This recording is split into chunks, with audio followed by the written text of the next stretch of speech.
आज की ये कहानी सुनने के बाद आप हर काम पूरी ईमानदारी और मेहनत से करोगे, या कह लो ये कहानी आपको मजबूर कर देगी पूरी ईमानदारी और मेहनत से अपना काम करने के लिए।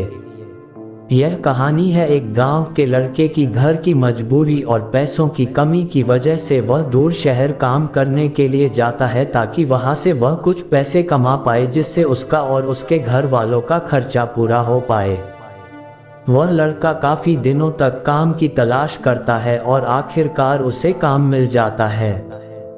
वह लड़का अपना सारा काम पूरी ईमानदारी और मेहनत से पूरे दिन करता है। यह देखकर उसका मालिक खुश हो जाता है।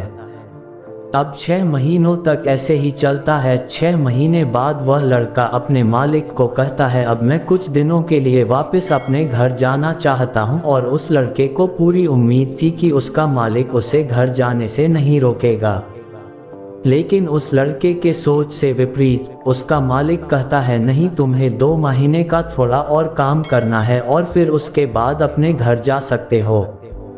लड़के को थोड़ा गुस्सा आता है, लेकिन वह अपने गुस्से को शांत करके मालिक से पूछता है, बताइए मालिक, कौन सा काम है। उसका मालिक कहता है, हमें एक घर खरीदना है। तुम पूरे शहर में घूमो और तुम्हें जो सबसे अच्छा घर लगे वह घर खरीद लो, और जैसे ही यह काम खत्म हो जाता है तुम वापस अपने घर कुछ दिनों के लिए जा सकते हो।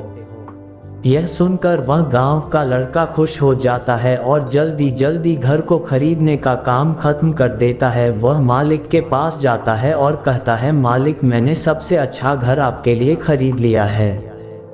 मालिक हैरान हो जाता है और कहता है, सिर्फ 10 दिनों में तुमने अच्छा सा घर खरीद भी लिया। गांव का लड़का कहता है, हाँ, ये घर काफ़ी बढ़िया था इसलिए मैंने खरीद लिया। और कहता है कि क्या अब मैं अपने घर कुछ दिनों के लिए वापस जा सकता हूँ।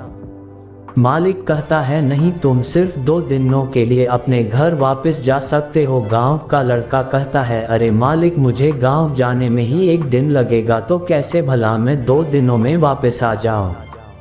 मुझे मेरे परिवार के साथ वक्त भी बिताना है। मालिक खुश होकर कहता है कि अब से तुम हमेशा अपने परिवार के साथ ही रहोगे। जो घर मैंने तुम्हें खरीदने के लिए कहा था वह घर तुम्हारे और तुम्हारे परिवार के लिए मेरे तरफ से एक तोहफा है। यह सुनकर वह गांव का लड़का खुश होने के बजाय मायूस हो जाता है और कहता है, अगर मालिक आपने मुझे पहले कहा होता कि ये घर आप मेरे लिए खरीद रहे हो तो मैं थोड़ी और जानकारी प्राप्त करके इससे और अच्छा घर खरीदता। मालिक ने कहा, मैंने तुम्हें 2 महीने दिए थे और 10 दिन में खरीद कर तुमने तुम्हारा नुकसान किया है। इसी तरह जिंदगी में भी हमारे साथ यही होता है। कहानी में जो मालिक था वह असल में वक्त था, और हमेशा वक्त जाने के बाद कहते हैं कि अगर मुझे पता होता तो मैं इससे भी अच्छा कर देता। इसलिए आप अभी जिंदगी में जो भी कर रहे हो उसे पूरे जुनून और मेहनत के साथ कीजिए। क्या पता आप आज जो काम कर रहे हो वो आने वाले समय में आपको जिंदगी बदल दे।